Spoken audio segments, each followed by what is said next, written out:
அஸ்ஸலாமு அலைக்கும் வரஹ்மத்துல்லாஹி வபரகாத்துஹு. படைத்த இரட்சகனின் நேசத்தை பெற்றுக்கொள்பவர்கள். அல்லாஹ் கூறினான், எனக்காக ஒருவருக்கொருவர் நேசம் கொள்வோர், அவர் மீது நான் நேசம் கொள்வது கடமையாகிவிட்டது. எனக்காக ஒருவர் பிறருடைய நன்மையை நாடுபவராக இருக்கிறார், அவர் மீது நான் நேசம் கொள்வது கடமையாகிவிட்டது. எனக்காக ஒருவர் பிறரை சந்திப்பவராக இருக்கிறார், அப்படிப்பட்டவரை நான் நேசிப்பது என் மீது கடமையாகிவிட்டது. எனக்காக ஒருவருக்கொருவர் செலவு செய்பவர்களை, அப்படி செலவு செய்கின்றார்களே, அவரை நேசிப்பது என் மீது கடமையாகிவிட்டது. அவர்கள் ஒளியால் ஆன மேடைகள் மீது அமர்ந்திருப்பார்கள்.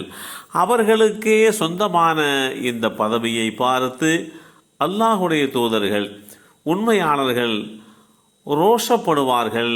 அந்தளவிற்கு உன்னதமான நிலையை அடைந்திருப்பார்கள் என்று குறிப்பிடுகின்ற இந்த செய்தி இப்னு ஹிப்பான் என்ற நூலிலே 577 என்ற எண்ணிலே பதிவு செய்யப்பட்டிருக்கிறது.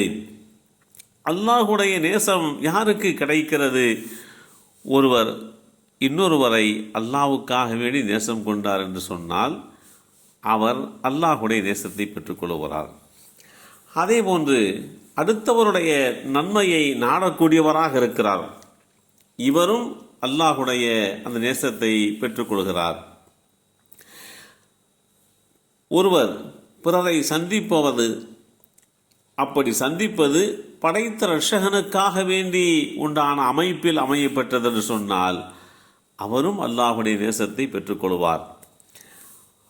ஒருவருக்கொருவர் செலவு செய்து கொள்கிறார்கள், கூட்டாளிகளுக்குள்ளே தோழர்களுக்குள்ளே செலவு செய்து கொள்கிறார்கள்.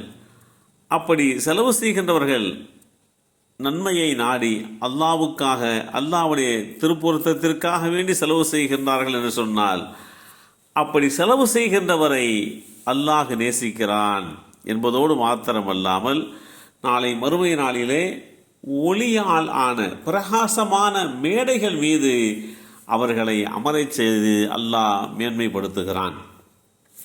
சாதாரணமான இந்த விஷயங்களுக்காக வேண்டியா இவர்கள் இப்படி மேன்மைப்படுத்தப்படுகிறார்கள் என்று அல்லாஹுடைய தூதராக ஏற்றம் பெற்றவர்கள், உண்மையாளர்கள் ஆச்சரியப்படுவார்கள் என்கின்ற செய்தியையும் இங்கே நாம் பார்க்கிறோம்.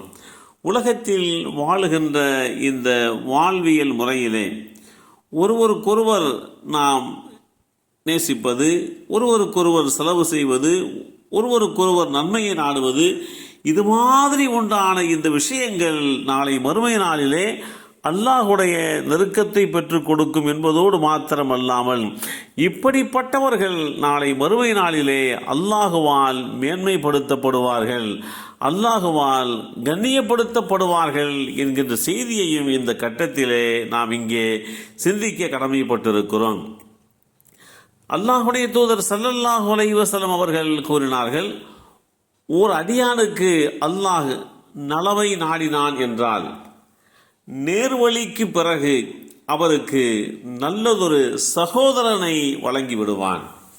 சகோதரனாக இருக்கட்டும், தோழராக இருக்கட்டும், இப்படி வழங்கப்படுகின்ற அவர்தான் தன்னுடைய தோழர் நல்ல விஷயங்களை மறந்துவிட்டால் அதை ஞாபகப்படுத்தக்கூடியவராக இருப்பார்.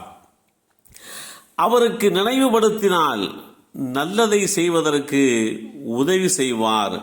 இப்படிப்பட்ட இந்த சுஹபத்துக்கள், இந்த நெருக்கமான சூழல்கள் எல்லாமே அல்லாஹ்விடத்திலே நன்மையை பெற்றுக் கொடுக்கிறது என்கின்ற செய்தியையும் இஸ்லாம் தெளிவுபடுத்தி காட்டுகிறது.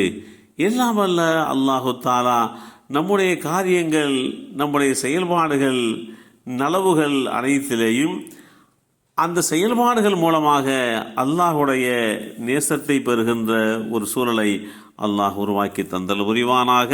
அஸ்ஸலாமு அலைக்கும் வரஹ்மத்துல்லாஹி வபரகாத்துஹு.